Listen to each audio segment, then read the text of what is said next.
Sir मैं एक छोटी सी प्रॉब्लम में फंसा हूँ। बोलिए सागर। मैं चाहता हूँ कि सर ये जो कांटेक्ट नंबर वाला कॉलम है इसमें कोई भी 10 डिजिट से ज़्यादा या उससे कम कोई भी नंबर फिल ना कर पाए। 10 तक ही वो लिमिट होना चाहिए। क्या ये एक्सेल में पॉसिबल है?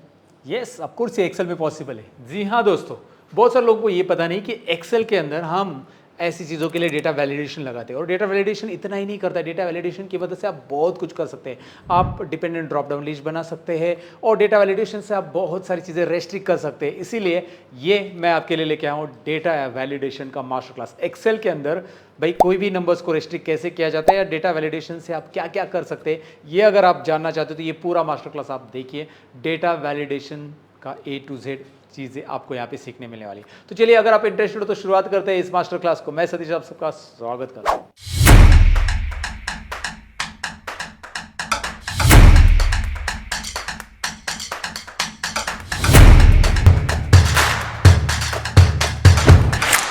यहाँ पे आ चुका हूं मैं एक्सेल फाइल के अंदर। डोंट वरी, ये फाइल आपके साथ प्रैक्टिस के लिए शेयर की जाएगी। इसकी लिंक डिस्क्रिप्शन में आपको मिलेगी, वहाँ से आप डाउनलोड करके प्रैक्टिस कर सकते हैं। ये जो फाइल है इसके अंदर जो प्रेजेंटेशन मैंने बनाया है वो पहले मैं आपको दिखाता हूँ। मतलब डेटा वैलिडेशन प्रैक्टिकली कैसे करना है ये तो हम सीखेंगे, लेकिन क्यों करना है ये मैं पहले ज़रूर दिखाना चाहूँगा। होता क्या है इस डेटा वैलिडेशन से, ये आप देखना ज़रूर पसंद करोगे। देखिए, सबसे पहले सीरियल नंबर कॉलम को तो छोड़ दो, यहाँ पे नेम ऑफ क्लाइंट मैंने लिखा है। और अगर नेम ऑफ क्लाइंट में नाम लिखने की जगह मैंने कोई अगर नंबर टाइप किया और एंटर बटन प्रेस किया तो यहाँ पे कुछ मैसेज आ रहा है। जरा मैं आपको यहाँ पे जूम करके और पढ़ के दिखाता हूँ। इतना भी सेंस नहीं है भाई, किसका नाम नंबर से होता है क्या? ओ माय गॉड, ये क्या मैसेज आ गया है। लेकिन दरअसल ये मैसेज आपको ये समझा रहा है कि भाई आपने यहाँ पे नंबर टाइप किया। मैं इस मैसेज को क्लोज कर रहा हूँ और यहाँ पे नाम टाइप करता हूँ सचिन, तो ये एक्सेप्ट हो रहा है, राइट।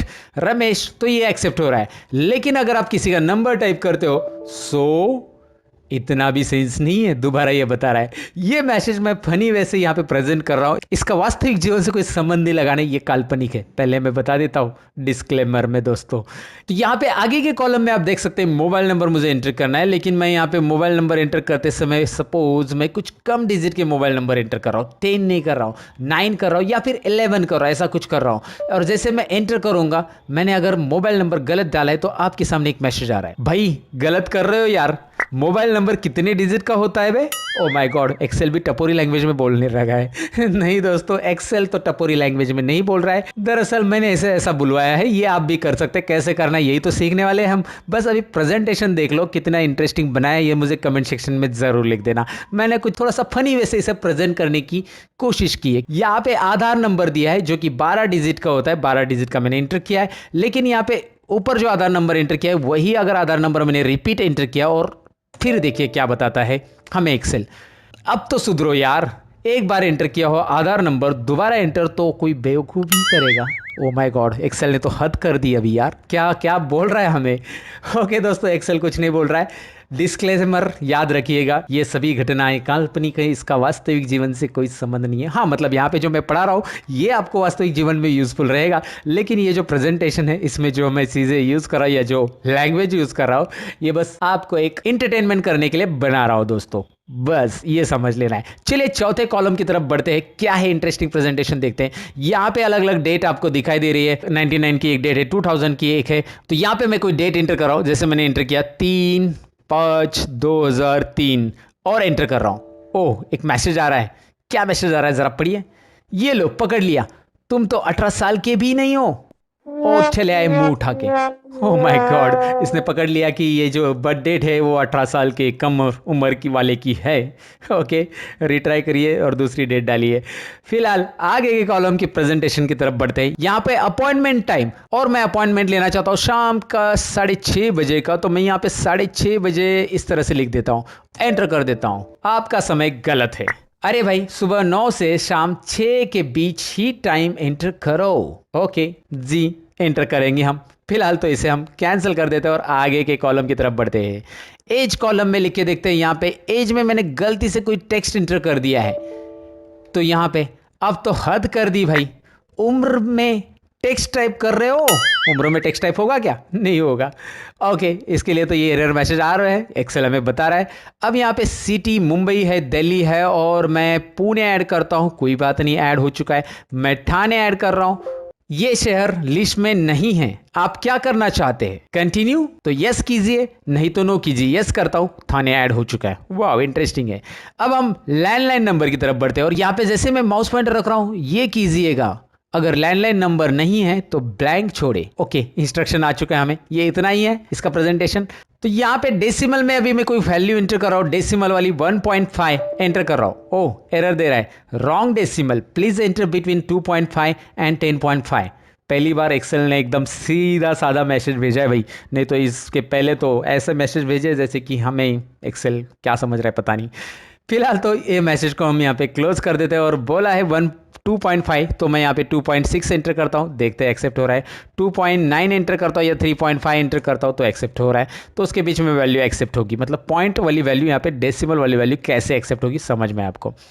अब रेटिंग पॉइंट्स में, अब इस वीडियो को कितना रेटिंग आप देना चाहोगे? चलो मैं 10 रेटिंग देना चाहता हूँ, 10 एक्सेप्टेड है। मैं 11 टाइप करता हूँ, आपकी मर्जी नहीं चलेगी, आप 10 से ज़्यादा नहीं दे सकते। Oh my God. ओके तो यहाँ पे ये फिर से एक्सेल अपने ट्यून में आ गया लगता है। तो आपको ये सारी चीज़ें अगर एक्सेल में करनी है तो आज का वीडियो इसी के लिए दोस्तों। लेकिन एक मिनट रुकिए, कुछ और बाकी है। जी हाँ, यहाँ पे देखिए सिलेक्ट गेम्स में मैंने क्रिकेट लिया है और आगे मैं क्लिक कर रहा हूँ तो यहाँ पे मुझे क्रिकेट प्लेयर के नाम आ रहे हैं, सचिन, विराट, धोनी, युवी पाजी, भुवी पाजी एंड पांड्या। मतलब क्रिकेट प्लेयर के नाम आ रहे हैं, जैसे मैंने लिस्ट में ऐड किए उतने आ रहे। फिलहाल क्रिकेट की जगह मैं यहाँ पे फुटबॉल लेता हूँ तो यहाँ पे ज़रा चेक करके देखिए क्या हो रहा है। गुरप्रीत आ रहा है, संदेश आ रहा है, बाईचंग आ रहा है, अलग अलग नाम यहाँ पे दिखाई दे रहे हैं आप। तो ये फुटबॉल प्लेयर के नाम आ रहे हैं। अगर मैं यहाँ पे दूसरा कुछ लेता हूँ, चलिए मैं यहाँ पे गिल्ली डंडा लेता हूँ। गिल्ली डंडा खेला है आपने कभी? गिल्ली डंडा का देखते हैं कौन प्लेयर है। Oh my God, Hulk, iron man, Thor, captain America. ये अगर गिल्ली डंडा खेलेंगे तो भैया पता नहीं कैसा होगा ये गिल्ली डंडा, आप मुझे कमेंट सेक्शन में लिख देना। फिलहाल आपको ये समझ में आया कि मैंने अगर स्पोर्ट सिलेक्ट किया, यहाँ पे बहुत सारे स्पोर्ट मैंने लिए हैं। लुका छिपी लिया है, हमारे बचपन का खेल, खो खो लिया है, लिंगोचा लिया है, आपको शायद पता रहेगा लिंगोचा वगैरह। मैंने तो खेला है बचपन में, आपने पता नहीं है। यहाँ पे देखिए लिंगोचा में कौन कौन है। शक्तिमान इंडियन सुपर हीरो है, हॉलीवुड के नहीं है, ये Indian super hero. Shaktimaan, Krrish, flying jet, Baalveer, Ravan, चिट्ठी। ओके तो आपको यहाँ पे ये समझ में आया कि मैंने यहाँ पे जो गेम सिलेक्ट किया उसके अकॉर्डिंग यहाँ पे प्लेयर की लिस्ट आ रही है। तो ये सारी चीज़ें एक्सेल में आप कैसे बनाओगे ये अगर सीखना है तो आज का ये डेटा गिरी वाला वीडियो आपको देखना पड़ेगा, यानी डेटा वैलिडेशन का वीडियो दोस्तों। इतना बड़ा मेरा ये इंट्रो था, प्रेजेंटेशन था दोस्तों। अब चलिए शुरू करते हैं इसका प्रैक्टिकल सेशन। तो प्रैक्टिकल बहुत सिंपल है। मैं आपको बताऊं कि डेटा वैलिडेशन ये हम डेटा टैब में से जो ऑप्शन यहाँ पे दिया है वो यूज़ करने वाले हैं। डेटा टैब में डेटा वैलिडेशन जब आप क्लिक करेंगे तो यहाँ पे एक डायलॉग बॉक्स आएगा जो कि हम इसके ऊपर काम करने वाले। लेकिन सबसे पहले मैं नेम ऑफ क्लाइंट को सिलेक्ट करूँगा, इस कॉलम को ऐसे सिलेक्ट करूँगा। जिसको भी डेटा वैलिडेशन देना है, जिस लिस्ट को, जिस कॉलम को, उसको पूरा सिलेक्ट करना है। मैंने बी कॉलम को सिलेक्ट कर लिया है क्योंकि नेम ऑफ क्लाइंट को मुझे यहाँ पे बस टेक्स्ट इंटर होना चाहिए, नंबर नहीं। अगर मैंने नंबर गलती से एंटर किया तो भाई किसी का भी नाम नंबर से होता है क्या? इतना भी सेंस नहीं है। ये मैसेज आएगा, तो ये मैसेज कैसे आएगा इसके लिए तो ये बता रहा हूँ। यहाँ पे पहले बी कॉलम पे क्लिक कीजिए। डेटा वैलिडेशन के अंदर डेटा वैलिडेशन में क्लिक करने के बाद आपके सामने आएगा एक डायलॉग बॉक्स। ये इंटरेस्टिंग डायलॉग बॉक्स है जिसमें 3 टैब मिलेंगे, settings, input message, error alert. सबसे पहले तो आपको सेटिंग्स पे जाना है। सेटिंग करनी आती है ना सबको? आती होगी दोस्तों यार, सेटिंग में तो आप एक्सपर्ट हो। कौन सी सेटिंग बोल रहा हूँ मैं? कंप्यूटर की सेटिंग्स बोल रहा हूँ यार, आप गलत ना समझे। सो सेटिंग्स में क्लिक करने के बाद यहाँ पे आपको बहुत सारे ऑप्शंस मिलने वाले हैं और कंप्लीट डेटा वैलिडेशन ये टॉपिक में मैं कवर करने वाला हूँ। इसमें एक भी पॉइंट यहाँ पे नहीं रहना चाहिए, मैं कोशिश करूँगा। अगर रहेगा तो आप कमेंट सेक्शन में लिख देना, मैं आपके लिए उसका वीडियो ज़रूर बनाऊँगा या उसका सोल्यूशन आपके लिए अभी पेज पे ज़रूर डालूंगा। फिलहाल यहाँ पे अलाउ के अंदर मैंने क्या सिलेक्ट किया है? कस्टम रखा है। क्या रखा है? कस्टम। अलाउ के अंदर कस्टम रखा है इसलिए क्योंकि मैं यहाँ पे एक फॉर्मूला टाइप करना चाहता हूँ और वो फॉर्मूला क्या है आपको यहाँ पे दिखाई दे रहा है। फॉर्मूला है is equal to each text B1 is equal to true. ये फॉर्मूला क्या काम करता है मैं इसका एक्सप्लेनेशन जरूर देना चाहूंगा। फिलहाल मैं इसे कैंसिल कर देता हूं। फॉर्मूला आपने देख लिया है, मैं इस फॉर्मूला का एक्सप्लेनेशन यहां पे देता हूं। इस कॉलम में मैंने कोई डेटा वैलिडेशन नहीं लगाया इसलिए यहां पे देता हूं is equal to each text. यहां पे मैं देता हूं ईच टेक्स्ट। अगर इस सेल को मैं सिलेक्ट करूंगा और मैं इसे ब्रैकेट क्लोज करके एंटर करूंगा तो ये बताएगा कि ये टेक्स्ट नहीं है, ये नंबर है। और इसकी जगह अगर मैं कोई नाम या कोई टेक्स्ट कुछ भी टाइप करूंगा तो यहाँ पे वो बता रहा है कि ये टेक्स्ट है। सो अगर वो टेक्स्ट है और वो ट्रू है तो ये वैल्यू एक्सेप्टेड है, नहीं तो क्या होगा, नहीं तो वैल्यू रेस्ट्रिक्ट करेगा। कहाँ से मैं बताता हूँ, डेटा वैलिडेशन में दोबारा जाएंगे। अगर वो टेक्स्ट है और ट्रू है, इस टेक्स्ट B1 मैंने इसलिए लिया क्योंकि पूरे कॉलम में ऑटोमेटिक आ जाएगा क्योंकि मैंने पूरा सिलेक्ट किया है। अगर वो टेक्स्ट है और ट्रू है तो वैल्यू एक्सेप्ट है, नहीं है टेक्स्ट और ट्रू नहीं आ रहा है मतलब फॉल्स है, कोई नंबर टाइप किया तो एरर अलर्ट में हमने यहाँ पे मैसेज दिया है। इतना भी सेंस नहीं है भाई, किसका नाम नंबर से होता है क्या। अब ये मैंने हिंदी में कैसे लिखा है, अगर कंप्यूटर में हिंदी में लिखना नहीं आता है तो भैया फिर तो क्या है यार। अब तक तो मैंने पहले ही बता दिया है, मेरे वीडियो देखे रहेंगे आपने कि हिंदी में टाइप करने के लिए हम माइक्रोसॉफ्ट इंडिक टूल या गूगल इनपुट टूल कैसे डालते हैं। गूगल इनपुट टूल वैसे बंद हो गया है, लेकिन आप माइक्रोसॉफ्ट इंडिक टूल यूज़ कर सकते हैं, जिसका वीडियो मैं डिस्क्रिप्शन में आपको दे दूंगा कि हिंदी में टाइप करने के लिए ये कीजिएगा करके एक वीडियो मैंने बना दिया है। फिलहाल तो आपको ये समझ में आया कि यहाँ पे मैंने ये कॉपी पेस्ट किया, हिंदी में टाइप किया। आप बोल सकते हैं दूसरी जगह पे लिख के कॉपी पेस्ट भी कर सकते हैं। यहाँ पे ये टाइप कर दो, ऊपर टाइटल दे दो, नीचे एरर मैसेज दे दो, और यहाँ पे मैंने स्टॉप रखा है, स्टाइल स्टॉप। मतलब जैसे ही कुछ नंबर वगैरह टाइप करेगा तो यहाँ पे स्टॉप करके आ रहा है, स्टॉप। रिट्राई मतलब वो नंबर डिलीट करो, कैंसिल तो कैंसिल हो जाएगा, रिट्राई मतलब वहाँ पे दोबारा टाइप करने के लिए आ जाए, कैंसिल मतलब वो नंबर डिलीट हो जाएगा जो भी है और उसकी जगह आपको टाइप करना पड़ेगा। दूसरा है मोबाइल नंबर, सिलेक्ट कर रहा हूं मैं इस कॉलम को। इसमें क्या दिया है, डेटा वैलिडेशन, सिंपल है, इसे भी समझ लो। मोबाइल नंबर में आखिरकार क्या था, मैंने बताया था आपको कि 10 नंबर चाहिए, 10 से कम या ज़्यादा एंटर करेंगे। तो सेटिंग्स में क्या है देखिए, यहाँ पे इस डायलॉग बॉक्स में आपको दिखाई दे रहा है मोबाइल नंबर के लिए सेटिंग्स मैंने रखी है text length, text length equal to 10। यहाँ पे मैंने टेक्स्ट लेंथ लिया है, फिर नीचे लिया है इक्वल टू में बहुत सारे ऑप्शंस रहते हैं। फिलहाल मुझे यहाँ पे इक्वल टू ही चाहिए था क्योंकि डेटा में जो कंडीशन चाहिए वो दे सकते हैं आप। इक्वल टू 10 है तो ठीक है, नहीं है 10 तो एरर अलर्ट में ये दिया है, ये मैसेज यहाँ पे इस तरह से टाइप करो और फिर ओके करो। ये ज़रूर ट्राई करके देखना, इंटरेस्टिंग है। ये किसी के साथ प्रैंक करने के लिए तो बहुत इंटरेस्टिंग है, आप उसका कॉलम इस तरह से कर सकते हैं। दरअसल डेटा वैलिडेशन फाइनली हम यूज़ करने वाले इसके लिए है क्योंकि हम ये शीट बना के हमारे एम्प्लॉय को दे रहे हैं और जब भी वो कुछ गलती करे तो उसको टाइम टू टाइम वो मैसेज आ जाए। आप कलीग को दे सकते हैं या फिर आप ऐसे लोगों के साथ ये शीट शेयर कर सकते हैं जिनको एक्सेल में बस डेटा एंट्री करना आता है, बाकी कुछ नहीं आता है। तो उस समय वो जो भी गलती कर रहे हैं तो उसको रेस्ट्रिक्ट करने के लिए ये काफ़ी इंपॉर्टेंट चीज़ है। क्योंकि अगर मोबाइल नंबर आपको कलेक्ट करने बहुत सारे और उसमें जो एंटर करने वाला, डेटा एंट्री करने वाला, कभी उसने 9 डिजिट का मोबाइल नंबर लिया, कभी 11 डिजिट का लिया, अपने मन से एक नंबर ऐड कर दिया, ऐसा कभी हो सकता है, तो उस टाइम पे उसको ये एरर मैसेज आएगा कि नहीं। काम की चीज़ है, डेटा एकदम प्रॉपरली एंटर होगा डेटा एंट्री करने वालों से, तो इसके लिए आप ये ज़रूर कीजिएगा। आधार नंबर में मैं चाहता हूँ कि यार डुप्लीकेट नंबर ना आ जाए, तो यहाँ पे अगर मैंने ये नंबर लिखा है और ये नंबर फिर से मैं दोबारा लिखता हूँ, जैसे आपको दिखाई दे रहा है ये 124 12 डिजिट नंबर मैंने लिए है और ये दोबारा एंटर कर रहा हूँ, तो यहाँ पे एक बार एंटर किया हुआ नंबर आधार कार्ड दोबारा नहीं आता है। बेवकूफ़ हो क्या ओके, एक्सेल बोल रहा है, मैं नहीं। ओके, सो यहाँ पे मैं वही नंबर नहीं लेकिन दूसरा नंबर एंटर करूँगा तो एक्सेप्ट हो रहा है। करना क्या है इसको मुझे एक्सप्लेन करना है डिटेल में, ये समझ लो थोड़ा सा। ये कस्टम फॉर्मूला है। अच्छा, आप लोगों में से काउंट टिप कितने लोगों को आता है, हाथ ऊपर कीजिएगा। हाथ ऊपर मत कीजिएगा, मुझे नहीं दिखाई देगा। आप मुझे कमेंट सेक्शन में ज़रूर लिखना कि काउंट टिप आता है कि नहीं आता है। उसके लिए वीडियो तो ऑलरेडी बना दिया है मैंने, जो 31 फार्मूलाज बनाए ना एक्सेल के, 31 पावरफुल एक्सेल फार्मूलाज, उसमें काउंट टिप का एक्सप्लेनेशन दिया है, वो ज़रूर देख लेना दोस्तों। 31 पावरफुल एक्सेल फार्मूला में काउंट टिप क्यों आता है और काउंट टिप यहाँ पे भी हम क्यों लेने वाले हैं, तो उसकी लिंक डिस्क्रिप्शन में है। फिलहाल तो मैं आपको बताऊं कि आधार नंबर जो है वो यहाँ पे मुझे कैसा चाहिए। मैंने आपको बताया कि यूनिक, तो उसके लिए यहाँ पे मैं काउंट टिप आपको ए कॉलम में दिखा रहा हूँ। मैंने ए कॉलम में काउंट टिप क्यों लेना है मैंने आपको बताया, क्योंकि बाकी जगह पे मैंने सब में पूरे कॉलम के लिए डेटा वैलिडेशन दिया है, इसलिए मैं यहाँ पे इसका एक्सप्लेनेशन दे रहा हूँ। काउंट टिप में मैं इतनी रेंज सेलेक्ट करता हूँ, ये रेंज में मुझे काउंट करना है कि ये वाली सेल कितनी बार आ गई, ये पहली वाली सेल तो होगा क्या, एक बार आई है, राइट। इस रेंज में अगर मैं इधर 1 फिर से लिखूंगा तो ये कितनी बार आ चुकी है, 2 बार आ चुकी है। इधर 1 लिखूंगा तो 3 बार आ चुकी है। मतलब आपको ये समझ में आया कि मैंने जो नंबर लिखे हैं इस लिस्ट में वो काउंट करता है काउंट टिप इस लिस्ट में, राइट। तो अगर ये 1 से ज़्यादा आ रही है, मतलब ये 1 नहीं है, 2 आ रही ना अभी, क्योंकि 1 से ज़्यादा रिपीटेड हो चुके हैं। अगर वो एक ही बार है तो यहाँ पे 1 लिख के आएगा, तो वही कंडीशन को हम लेंगे यहाँ पे। कैसे लेंगे मैं आपको दिखाता हूँ। Is equal to count if, count if में मैं क्या करूँगा, इस रेंज को सिलेक्ट करूँगा, आधार नंबर की रेंज को, मतलब पूरे डी कॉलम में, पूरे डी कॉलम में मैं क्या करूँगा, ये वाली सेल मतलब D1 सेल है, it must be equal to 1, D1 cell मतलब इसका काउंटिंग, ये काउंट इफ करेगा डी कॉलम में D1 कितने से इक्वल रहना चाहिए, 1 से इक्वल रहना चाहिए। ये फॉर्मूला देखिए, इसको आपको कॉपी करना है। अगर वो 1 से इक्वल है तो ही डेटा एंटर होना चाहिए। तो मैं क्या करूँगा, यहाँ पे सेलेक्ट करूँगा, डेटा वैलिडेशन में जाना है। ऑलरेडी सेटिंग्स में मैंने फॉर्मूला दिया है जो अभी मैंने आपको दिखाया, इसे समझ लो दोस्तों। Is equal to count if D column में D1 सेल कितनी बार रहनी चाहिए, 1 बार रहनी चाहिए। 1 से ज़्यादा अगर रहेगी तो वो क्या करेगा, एरर अलर्ट। और एरर अलर्ट में मैंने लिखा है यहाँ पे, आपको पता है क्या लिखा है यहाँ पे और कैसे लिखना है ये भी पता है।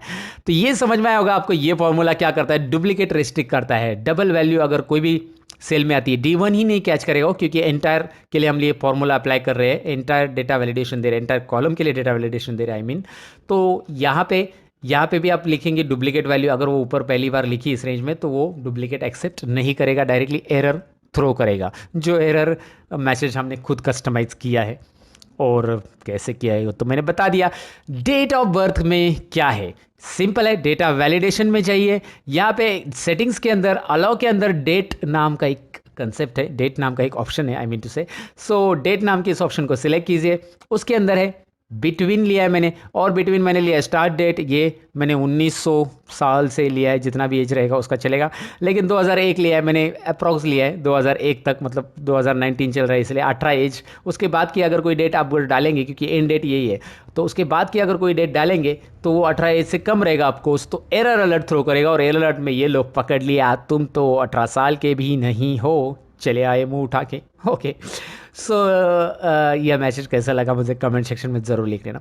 इस वीडियो को मैंने फनी वे से बनाने की कोशिश की है, थोड़ा सा आपको पढ़ते समय मजाक मस्ती चलती है ना दोस्तों, बताओ ना यार, चलती है तो कमेंट सेक्शन में ज़रूर बताओ, मैं करते रहूँगा, क्योंकि बोरिंग पढ़ना या पढ़ाना मुझे पसंद नहीं है। आपको इस तरीके से पढ़ना पसंद है तो ज़रूर कमेंट लिखिएगा, मैं ऐसे पढ़ाते रहूँगा। फिलहाल तो आपको आगे के टॉपिक की तरफ लेके चलूँगा, जो है अपॉइंटमेंट टाइम, जो कि होना चाहिए 9 से 6 के बीच में। और डेटा वैलिडेशन के अंदर मैंने क्या किया, डेटा वैलिडेशन पे क्लिक करता हूँ, यहाँ पे कुछ एरर आ रहा है। ऐसा क्यों आ रहा है, ये इसलिए मैंने जानबूझकर किया है। यहाँ पे the selection contains more than one type of validation. यहाँ पे मैंने क्या किया है कि इतने ही सेल्स को वैलिडेशन दिया है, लेकिन अभी मैं कॉलम सिलेक्ट करके उसका वैलिडेशन शो कर रहा हूँ। तो ये प्रॉब्लम आपके साथ आ सकती है। मैंने जब भी वैलिडेशन दिया तो इतने सेल्स सिलेक्ट किया था, डेटा वैलिडेशन देखिए आ गया डायरेक्टली, अभी कोई एरर वगैरह नहीं आया। तो एक बात याद रखनी कि आप पर्टिकुलर सेल्स के लिए वैलिडेशन देना चाहते हो तो दे सकते हैं, एंटर कॉलम के लिए देना चाहते हो तो दे सकते हैं। मैंने इसे एंटर कॉलम के लिए नहीं दिया तो इसीलिए वो पूरा वैलिडेशन यहाँ पे नहीं शो होगा। फिर यहाँ पे मैंने इतने के लिए दिया तो ये शो हो रहा है। और क्या दिया है देखिए, इसमें आ रहा है टाइम, इसमें आ रहा है बिटवीन, यहाँ पे लिखा है पूरा 9 AM to 6 PM, ये टाइमिंग इस तरह से लिखा है। और अगर आप इसके अलावा कोई टाइमिंग एंटर करते हो तो भैया आपको मैसेज आने वाला है, और वो मैसेज दोबारा देखना चाहते हो तो ये देख लीजिए। अरे भाई सुबह 9 से शाम के 6 के बीच में टाइम एंटर करो ना, कर लो यार, सुन लो एक्सेल की। फिलहाल तो क्लोज करो और आगे के कॉलम की तरफ बढ़ते। एज कॉलम में मैंने सिलेक्ट किया और ये बहुत सिंपल है। यहाँ पे मैंने एक फॉर्मूला दिया है, डेटा वैलिडेशन के अंदर दोबारा जाते हैं और ये फॉर्मूला जो मैंने स्टार्टिंग का फॉर्मूला बताया था कस्टम वाला, वही ये कस्टम फॉर्मूला है। इज टेक्स्ट की जगह मैंने इज नंबर किया है। G1 के अंदर अगर नंबर है, मतलब जी कॉलम के अंदर कहीं पे भी अगर नंबर है तो ट्रू है तो ही वैल्यू लेगा, अगर टेक्स्ट है तो वो एक्सेप्ट नहीं करेगा और एरर थ्रो करेगा, जो कि यहाँ पे मैंने दिया है। उम्र में टेक्स्ट टाइप कर रहे हो, गलती कर रहे हो यार। ओके तो यहाँ पे देखो कैसे एरर आ रहा है। एज के बाद सिटी की बारी है और मैं यहाँ पे सिटी को सिलेक्ट कर रहा हूँ। भैया यहाँ पे करना है आपको क्लिक डेटा वैलिडेशन पे, और इसका भी डायलॉग बॉक्स सेटिंग्स में जाकर देखना है क्या है, लिस्ट है। मैंने यहाँ पे लिस्ट लिया, देखिए यहाँ पे बहुत सारे कंसेप्ट मैंने क्लियर किए अभी। आपका आप बॉटम से देखोगे तो कस्टम हो गया है, फिर टेक्स्ट लेंथ भी हो गया है, टाइम भी हो गया है, डेट भी हो गया, और अभी लिस्ट की बारी है। हम नीचे से ऊपर जा रहे हैं, हमेशा लोग ऊपर से नीचे आते हैं, हमारा थोड़ा सा कुछ उल्टा ही है, रहने दो फिलहाल तो चल रहे हैं ना। लिस्ट में देखिए यहाँ पे, लिस्ट में मैंने पी कॉलम लिया है। पी कॉलम कहाँ पे ज़रा देखिए, where is a P column, यहाँ पे चले जाते हैं और पी कॉलम में मैंने ऑलरेडी एक लिस्ट टाइप की है। मैंने क्या किया मैं आपको बता देता हूँ। मैंने डेटा वैलिडेशन में क्लिक किया और इसे लिस्ट लिया और यहाँ पे मैंने इस कॉलम को सिलेक्ट कर लिया बस ऐसे, और ओके कर दिया। एरर अलर्ट में मैंने एरर भी लिख दिया, यहाँ पे रुकिए लिखना था, मैंने रखिए लिख दिया, वो आप थोड़ा सा करेक्शन कर लेना। ये शहर लिस्ट में नहीं है, आप क्या करना चाहते हो, क्या करना चाहते हो, ऐसा क्यों लिखा है मैंने यहाँ पे, क्योंकि मैंने यहाँ पे स्टॉप नहीं रखा है, मैंने ऑर्निंग रखा है। देखो स्टाइल, एक नई चीज़ आपको यहाँ पे दिखनी मिलेगी। मैसेज में हमेशा मैंने सभी मैसेज में स्टॉप रखा था, इसमें मैंने ऑर्निंग रखा है। और ऑर्निंग होता क्या है आपको मैं बता देता हूँ। जैसे इस लिस्ट में आपको दिखाई दे रहा है मुंबई, पुणे, दिल्ली, चेन्नई, लखनऊ, लेकिन मैं यहाँ पे कोई नया शहर दादर टाइप करता हूँ, जैसे मुंबई के अंदर ही आता है वैसे ही, लेकिन मैं दादर टाइप कर देता हूँ इसे। तो यहाँ पे मैंने दादर टाइप किया और एंटर किया, तो वो बता रहा है कि ये शहर लिस्ट में नहीं है, आप क्या करना चाहते हो, येस या नो। एस करेंगे तो ये एक्सेप्ट होगा क्योंकि मैंने वहाँ पे उसे चेंज किया। स्टॉप ऑप्शन नहीं आ रहा है, ये देखिए आइकॉन पे देखिए। फिलहाल यस कीजिए और नो करेंगे तो ये एक्सेप्ट नहीं होगा, जाहिर सी बात है। देखिए दादर ऐड हो चुका है, लेकिन इस लिस्ट में नहीं ऐड होगा, यहाँ पे ऐड होगा। और यहाँ पे ड्रॉप डाउन लिस्ट में कुछ और चाहिए तो आप यहाँ पे लिख दो, डायरेक्टली ऐड हो जाएगा। देखिए मैं यहाँ पे लिख देता हूँ, चलिए मैंने वाशी लिख दिया है यहाँ पे, मुंबई, नवी मुंबई इसे बोलते हैं हम लोग, तो वाशी यहाँ पे लिस्ट में आ चुका है। सो लिस्ट समझ में आएगा आपको, इसका क्या यूज़ है, कैसे करना है। और यहाँ पे एक बात और बताना चाहूँगा, इसको मैं सिलेक्ट कर रहा हूँ डेटा वैलिडेशन के अंदर। अगर आप यहाँ पे अर्निंग की जगह इंफॉर्मेशन लेते हो तो होता क्या है, मैंने इंफॉर्मेशन लिखा, ओके किया, और यहाँ पे ओके करने के बाद मैं अगर कोई जो लिस्ट में नहीं है ऐसा शहर टाइप करता हूँ, जैसे मैंने नागपुर टाइप किया, नागपुर, एंटर। ये शहर लिस्ट में नहीं है, आप क्या करना चाहते हो, कैंसिल या ओके, ओके करना चाहते हो ओके, वो ऐड हो जाता है, और कैंसिल भी कर सकते हैं, यस नो नहीं आता है। तो यहाँ पे ये डेटा वैलिडेशंस के मैसेज के अंदर ये सेटिंग्स है, ज़रा याद रखिएगा। एरर अलर्ट में इंफॉर्मेशंस में मतलब इंफॉर्मेशन की जगह आप स्टॉप या वार्निंग भी ले सकते हैं। स्टॉप तो मैंने दिखाया, वार्निंग भी दिखाया और इंफॉर्मेशन भी दिखाया कैसे लेना है। चलिए ये तो आपको समझ में आएगा दोस्तों। अब आपको लैंडलाइन नंबर पे क्लिक करना है और यहाँ पे एक मैसेज आ रहा है, बस ये मैसेज आ रहा है, इसमें कोई क्राइटेरिया तो नहीं दिया मैंने, बस मैसेज आ रहा है, ये कीजिएगा। अगर लैंडलाइन नंबर नहीं है तो ब्लैंक छोड़ दीजिएगा, ब्लैंक छोड़े, मतलब यहाँ पे लैंडलाइन लिखना कंपलसरी नहीं, क्योंकि आजकल लैंडलाइन कौन यूज़ करता है यार, मतलब बहुत कम हो गया है वैसे। तो यहाँ पे करना क्या है, मैं इसे सिलेक्ट करता हूँ, डेटा वैलिडेशन में जाना है, और यहाँ पे एक बीच में ऑप्शन है इनपुट मैसेज, जो कि अब तक हमने नहीं देखा था। हमने सेटिंग्स की ना, हाँ की, और एरर अलर्ट किया, ओके ये भी किया, लेकिन इनपुट मैसेज में देखिए बस आपको मैसेज टाइप करना है। ये मैसेज क्या होगा, show input message when cell is selected. अगर ये आपने हटा दिया तो नहीं होगा, तो मैंने यही किया, बस सेल जब सिलेक्ट होगी तो वो इनपुट मैसेज बताएगा कि इस सेल में करना क्या है। इंस्ट्रक्शन देने के लिए ईजी है ना, तो मतलब जो डेटा एंट्री करने वाला है उसको ये समझ में नहीं आ रहा है कि भाई इसमें करना क्या है, तो आपको सिंपल उसके लिए ये मैसेज आप दे सकते हैं। यहाँ पे आगे डेसिमल की बारी दोस्तों, और डेसिमल में यहाँ पे मैं आपको बताऊँ, सिंपल है बहुत, बस आपको मैं दिखा देता हूँ करना क्या है। मैंने सिलेक्ट किया और सेटिंग्स में मैं आपको दिखाता हूँ, मैंने डेसिमल लिया है, इस लिस्ट में डेसिमल है जो हमारा यहाँ पे दिखाई दे रहा है, सेकेंड नंबर पे है। और डेसिमल में मैंने बिटवीन लिया है 2.5 टू 10.5, डेसिमल वैल्यूज़ के लिए है, और ये डेसिमल वैल्यू ही एक्सेप्ट करेगा, मतलब इसमें कंप्लीट नंबर भी एक्सेप्ट होता है। तो आपने यहाँ पे 10 टाइप किया तो भी होगा, 9 टाइप किया तो भी होगा, लेकिन 10.5 के ऊपर नहीं जा सकते आप, और 2.5 के नीचे नहीं आ सकते। अब रेटिंग्स पॉइंट, इस वीडियो को आप कितना रेटिंग्स दोगे ये मुझे नीचे कमेंट सेक्शन में ज़रूर बता देना दोस्तों। मैं सुनना चाहता हूँ कि 0 से 10 के बीच में कितना रेटिंग देना चाहोगे इस वीडियो में, कमेंट ज़रूर चाहिए आपकी, ये कमेंट ज़रूर कीजिएगा। तो यहाँ पे फिलहाल मैं आपको बताऊँ कि इसमें मैंने क्या किया है। डेटा वैलिडेशन के अंदर यहाँ पे मैंने लिया है होल नंबर, जो कि हमारा इसमें लास्ट ऑप्शन है, इसमें लास्ट ऑप्शन है, लेकिन हमारा एक पॉइंट और बाकी है, वो मैं आपको बताऊंगा। फिलहाल तो होल नंबर लीजिए, यहाँ पे बिटवीन, और यहाँ पे 0 to 10, मैंने 0 to 10 लिया। इसमें डेसिमल पॉइंट्स नहीं आ सकते हैं, इसमें नंबर कंप्लीट नंबर चाहिए, 9, 10, 8, 7 ऐसे कुछ भी नंबर, 10 से ज़्यादा नहीं चलेगा, और 0 से मतलब माइनस नहीं चलेगा यहाँ पे। और इसके लिए भी एरर अलर्ट मैंने यहाँ पे लिखा है, आप 10 से ज़्यादा नहीं दे सकते। ओके, सो दोस्तों ये थे डेटा वैलिडेशन के कंप्लीट ऑप्शंस, लेकिन डेटा वैलिडेशन में इनडायरेक्ट डेटा वैलिडेशन भी होता है, जो कि हम अभी देखने वाले हैं। सबसे पहले तो यहाँ पे मैं आपको एक शीट दिखा रहा हूँ, शीट 3 नीचे बॉटम में दिख रहा है आपको, मैंने उस पर क्लिक किया है और यहाँ पे कुछ लिस्ट मैंने बना दी है, जो कि आपके सामने यहाँ पे आ रही है। तो यहाँ पे इस लिस्ट में आपको दिखाई दे रहा है क्रिकेट, फुटबॉल, कबड्डी, लुका छिपी, खो खो, लिंगोचा, गिल्ली डंडा, इतने सारे मैंने स्पोर्ट्स के नाम लिखे, और स्पोर्ट्स के अंदर उन प्लेयर के नाम लिखे जो स्पोर्ट के प्लेयर है। जैसे क्रिकेट के प्लेयर तो आपको पता ही यार, सचिन, विराट, धोनी, युवी पाजी, भुवी पाजी एंड पांड्या। फुटबॉल के प्लेयर के नाम लिखे मैंने, सुनील, गुरप्रीत वगैरह, आपको पता रहेंगे शायद। कबड्डी के भी लिए रेड मशीन, प्रदीप नरवाल, पवन शेरावत, सिद्धार्थ देसाई, जिसे बाहुबली बोला जाता है, शायद आप कबड्डी देखते हो तो। फिलहाल यहाँ पे मैं आपको आगे बताऊँ, लुका छिपी में मैंने लिया छोटा भीम, डोरेमोन, ये तो आपको पता रहेगा, लुका छिपी खेल रहे हैं ये लोग, बचपन में खेला होगा ना आपने भी। ओके, खो खो में मैंने लिया है यहाँ पे कुछ इस तरह से नाम, और उसके बाद लिंगोचा है, उसके बाद यहाँ पे गिल्ली डंडा। गिल्ली डंडा में लिया है मैंने हॉलीवुड सुपर हीरो, और लिंगोचा में लिया है मैंने बॉलीवुड सुपर हीरो। तो फिलहाल तो मैं आपको बताऊं कि ये लिस्ट मैंने इसलिए क्रिएट की क्योंकि मैं चाहता हूं कि मैं कोई भी स्पोर्ट अगर यहाँ पे सिलेक्ट करूं, जैसे मैंने इंट्रो पार्ट में दिखा है, यहाँ पे जो भी स्पोर्ट सिलेक्ट करूं तो आगे वाली लिस्ट में उस स्पोर्ट में जो भी यहाँ पे अवेलेबल प्लेयर्स है उस लिस्ट में वो दिखाई दे। जैसे मैंने क्रिकेट सिलेक्ट किया तो क्रिकेट में यहाँ पे दिखाई दे रहे थे आपको प्लेयर्स। अब मैं कुछ और सिलेक्ट कर रहा हूँ, खो खो वगैरह, तो खो खो के जो टीम मेंबर्स है, प्लेयर्स है, यहाँ पे आपको दिखाई दे रहे हैं। सो कैसे करना है यहाँ पे, यही तो सवाल है आपका। सबसे पहले इस लिस्ट को क्लिक कीजिए।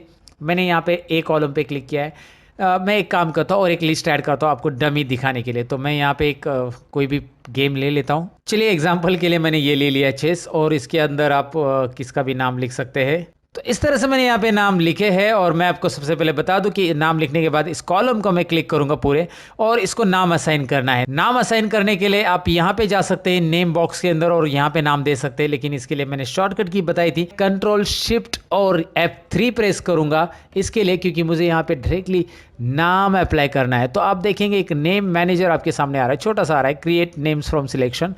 टॉप रो से यहाँ पे हम इसका नाम तैयार करेंगे। ओके, टॉप रो में लिखा है मैंने चेस। एक बात ध्यान में रखिए, यहाँ पे मैंने गिल्ली डंडा जब नाम लिखा है तो वहाँ पे स्पेस नहीं है, अंडरस्कोर ऐड किया है, क्योंकि मुझे ये नाम नेम मैनेजर में ऐड करना था। तो वैसे ही यहाँ पे खो खो के लिए, लुका छिपी के लिए भी आप देख सकते हैं, जहाँ पे भी स्पेस है मैंने अंडरस्कोर ये लाइन ऐड कर दी है। तो यहाँ पे चेस के लिए तो स्पेस नहीं है, मैंने कंट्रोल शिफ्ट F3 किया, फिर वहाँ पे मैंने उसे टॉप रो से लेकर के ओके किया। अब आपको मैं दिखाता हूँ फॉर्मूलाज में यहाँ पे एक ऑप्शन है नेम मैनेजर, ज़रा देखिएगा। कंट्रोल F3 से आप उसे ले सकते हैं, मैं आपको बता रहा हूँ, बस वहाँ पे है। कंट्रोल F3 से यहाँ पे ये आ चुका है। तो यहाँ पे चेस करके एक और लिस्ट ऐड हो चुकी है, जो कि पहले से इनकी लिस्ट मैंने बनाई है, cricket, football, gilli danda, kabaddi, kho kho, लिंगोचा and लुका छिपी। लेकिन एक और लिस्ट आ चुकी है चेस की। ऐसे आप बहुत सारी लिस्ट तैयार कर सकते हैं। चलो, ये तो आपको करना है सबसे पहले। अब करना क्या है, डेटा वैलिडेशन में यहाँ पे आ रहा हूँ मैं। यहाँ पे मैंने क्या किया, खो खो, चलिए मैं यहाँ पे वही करता हूँ, सिलेक्ट गेम्स जो नाम है, यहाँ पे मैं इसे कॉपी पेस्ट कर देता हूँ और आपको दिखाता हूँ कि ये कहाँ से आई लिस्ट। तो सबसे पहले यहाँ पे कर्सर रखिए, आपको जाना है डेटा में, हमेशा की तरह डेटा में, डेटा वैलिडेशन, जो कि हमें लिस्ट लेनी है इसमें। तो डेटा वैलिडेशन में सेटिंग्स में जाएंगे, सबसे पहले हम सेटिंग करेंगे लिस्ट की। लिस्ट कहाँ से लेनी है, लिस्ट में सोर्स रखना है दोस्तों। लिस्ट लेने के बाद यहाँ पे सोर्स ऑप्शन में कर्सर रख देना है दोस्तों। उसके बाद शीट 3 में यहाँ पे ये पूरी लिस्ट सिलेक्ट करनी है। मैंने ऐसा ही किया, पूरी लिस्ट हॉरिजॉन्टल डेटा यहाँ पे सिलेक्ट किया, जो कि आपको यहाँ पे मिल जाएगा, राइट। सभी स्पोर्ट आ चुके, जो चेस है वो भी आ गया। चलो, ये समझ में आ गया आपको। अब करना क्या है, उसके आगे वाले कॉलम में पूरे कॉलम को सिलेक्ट कीजिएगा। यहाँ पे मैं चाहता हूँ कि अगर मैं जो भी गेम सिलेक्ट करूँ तो यहाँ पे उसके अकॉर्डिंग सिलेक्ट प्लेयर, ये जो प्लेयर मैंने लिया है मैं यहाँ पे भी ड्रैग करना चाहता हूँ इसे, और यहाँ पे मैं चाहता हूँ कि वो प्लेयर सिलेक्ट हो जाए। तो अभी यहाँ पे हमें करना है इस कॉलम को सिलेक्ट, डेटा वैलिडेशन में क्लिक करना है। डेटा वैलिडेशन के अंदर एक डायलॉग बॉक्स हमेशा की तरह आ रहा है, और इसमें लिस्ट लेनी है। लिस्ट के अंदर यहाँ पे सोर्स में इस बार फॉर्मूला टाइप करना है, कोई लिस्ट नहीं सिलेक्ट करना है। क्या लिखना है, देखिए इनडायरेक्ट पूरा लिखना है, ओपन ब्रैकेट। उसके बाद मैं क्या कर रहा हूँ, इस E2 सेल को क्लिक कर रहा हूँ। E2 सेल क्लिक करने के बाद ब्रैकेट क्लोज, यहाँ पे फिक्स रेफरेंस में आएगा, डॉलर साइन आएगा, E2 डॉलर साइन आ रहा है, देखो डॉलर E $2 दोनों के लिए रहने देना है डॉलर। और अभी आपको यहाँ पे करना है ओके। ओके करने के बाद आप यहाँ पे देख सकते हैं लिस्ट आ चुकी है, जो कि क्रिकेट के प्लेयर के नाम आ चुके हैं। लेकिन मैं चाहता हूँ इसमें लिंगोचा के प्लेयर के नाम। तो लिंगोचा में कौन कौन है, शक्तिमान, क्रिश, फ्लाइंग जेट, ओहो, चिट्टी, वो चिट्टी, यू नो चिट्टी, रोबोट मूवी में है ना चिट्टी, वो वाला। ओके, सो यहाँ पे वो ले लिया मैंने। लुका छिपी के लिए कौन कौन है देखते हैं, वाह इंटरेस्टिंग। सो दोस्तों, ये थे कमाल के फीचर्स डेटा वैलिडेशन के। डेटागिरी कैसे करनी है आप समझ गए होंगे। उम्मीद है आपको वीडियो पसंद आया, आपने ऑलरेडी लाइक बटन पे क्लिक किया होगा। इसके अंदर का प्रेजेंटेशन कैसे लगा, इस वीडियो को मैंने ओवरऑल कैसे बनाई, ये मुझे कमेंट सेक्शन में ज़रूर लिख देना। मिलते हैं अगले वीडियो के अंदर, तब तक के लिए हमेशा की तरह सीखते रहो, सिखाते रहो। Bye bye.